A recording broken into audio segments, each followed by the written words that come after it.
জুলাই অভ্যুত্থানকেও আমরা অতীতের মতো ব্যর্থ হতে দিতে পারি না।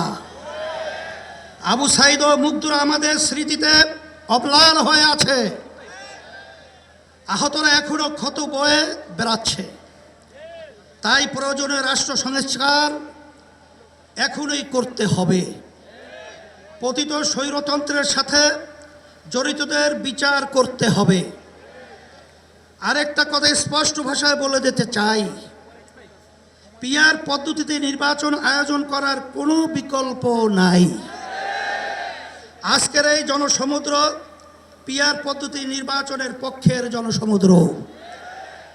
সংগ্রামী দেশবাসী, 1972 সালে রচিত সংবিধান ছিল দেশের মানুষের বোধবিশ্বাস ও গণ আকাঙ্ক্ষার বিরোধী।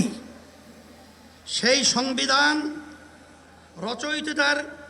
রচয়িতাদের স্বাধীন বাংলাদেশের সংবিধান রচনা করার ম্যান্ডেটই ছিল না।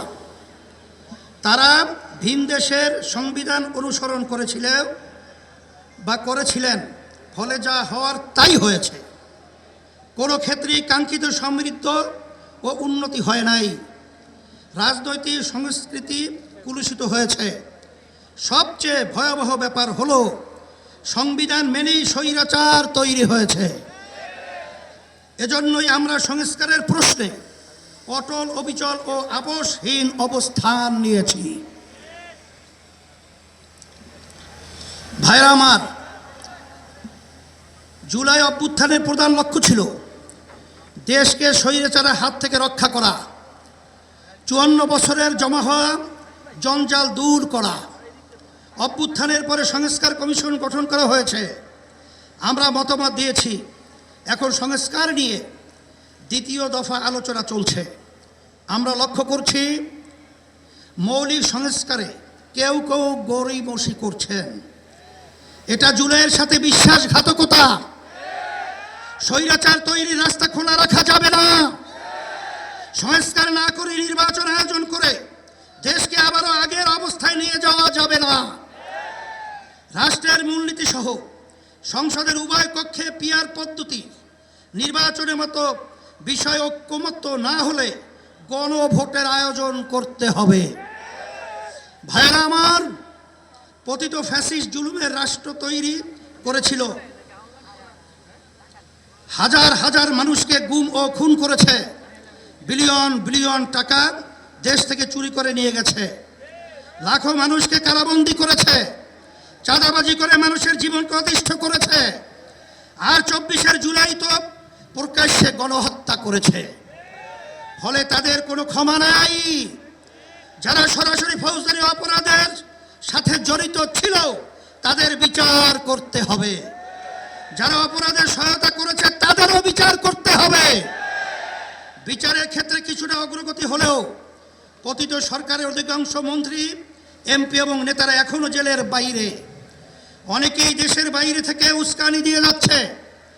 আজকের এই মহাসমাবেশ থেকে ঘোষণা করছি, অবিলম্বে ফ্যাসিবাদীর সাথে জড়িত সকলকে শাস্তির আওতায় আনতে হবে।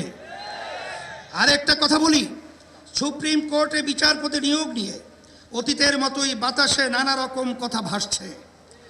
আমরা আমাদের চোখ কান খোলা রেখেছি।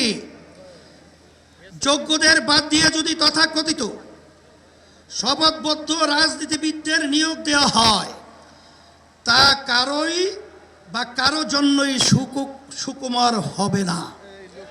প্রিয় দেশবাসী, দেশের সকল মানুষের ভোটের দাম সমান। কারো ভোট যাতে অবমূল্যায়ন না হয় সেই ব্যবস্থা করতে হবে। তাই আগামী নির্বাচনে সংসদের উভয় কক্ষে অবশ্যই পিআর পদ্ধতিতে নির্বাচন দিতে হবে। যে যার যত শতাংশ ভোট পাবে সংসদে তাদের সেই অনুপাতি হারে আসন থাকবে। এই পদ্ধতিতে রাষ্ট্র পরিচালনায় সকলের মতের প্রতিফলন ঘটবে।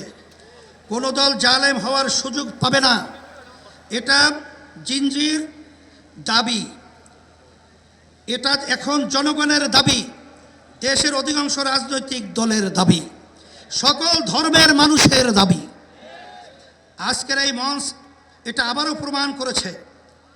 ভাইরা আমার, আমরা বারবার রক্ত দিয়েছি কিন্তু সফলতা পাই নাই, কারণ আমরা প্রতিবারই নেতা ও নীতি বাছাই করতে ভুল করেছি। আমরা 54 বছরে অনেক দলকে দেশ শাসন করতে দেখেছি, কিন্তু ইসলামকে এখনো ক্ষমতায় নিতে পারি নাই।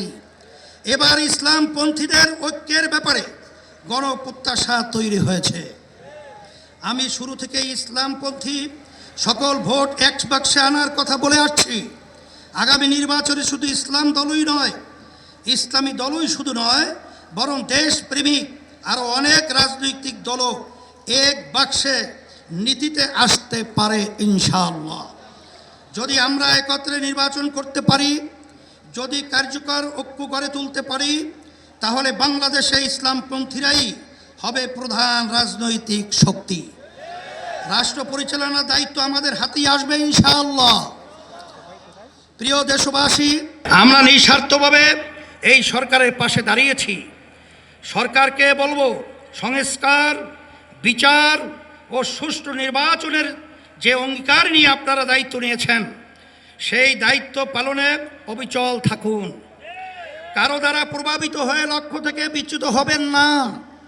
নিরপেক্ষ থেকে দায়িত্ব পালন করুন। আমরা আপনাদের পাশে ছিলাম, আছি এবং থাকবো ইনশাআল্লাহ। প্রিয় ভাইরা আমার, আইন শৃঙ্খলা পরিস্থিতি, রাজনৈতিক চরিত্র, চাঁদাবাজির ক্ষেত্রে অবস্থার এখনো কোনো পরিবর্তন হয় নাই। একটি দলের বিরুদ্ধে অভিযোগ উঠেছে, কারো নাম ধরে সমালোচনা করতে চাই না, তবে পুরনো রাজনৈতিক অপসংস্কৃতি জিয়ে রাখার চেষ্টা সহ্য করা হবে না। রাজনীতির নামে সন্ত্রাস, চাঁদাবাজিকে অবশ্যই প্রতিহত করতে হবে ইনশাআল্লাহ। ভাইরা আমার, আমাদের প্রধান লক্ষ্য হবে মানুষের জীবনের নিরাপত্তা নিশ্চিত করা এবং গণমানুষের জীবন মান উন্নত করা, ভবিষ্যৎ প্রজন্মের জন্য নিরাপদ দেশ গড়ে তোলা, মানুষের বিশ্বাস ও চিন্তার স্বাধীনতা নিশ্চিত করা। আমরা একটি সমৃদ্ধ বাংলাদেশ নির্মাণ করতে চাই। কৃষক ও শ্রমিক ভাইদের উদ্দেশ্যে আমি বলতে চাই, অতীতে কেউ আপনাদের স্বার্থ রক্ষা করে নাই, আপনাদের শ্রম ঘামের প্রকৃত মূল্য কেউ দেয় নাই। ইসলামী শক্তি ক্ষমতায় এলে আপনাদের স্বার্থ নিশ্চিত করা হবে ইনশাআল্লাহ। ব্যবসায়ী ভাইদের উদ্দেশ্যে বলতে চাই, আপনাদেরকে পদে পদে চাঁদা দিতে হয়, প্রশাসনিক হয়রানির শিকার হতে হয়, বিদ্যুৎ জ্বালানি নিয়ে ভোগান্তির শিকার হতে হয়, ঋণ পাওয়া নিয়ে ব্যতিব্যস্ত হতে হয়। ইনশাআল্লাহ আমরা রাষ্ট্র পরিচালনার দায়িত্ব পেলে আগামী বাংলাদেশ হবে ব্যবসা বান্ধব বাংলাদেশ।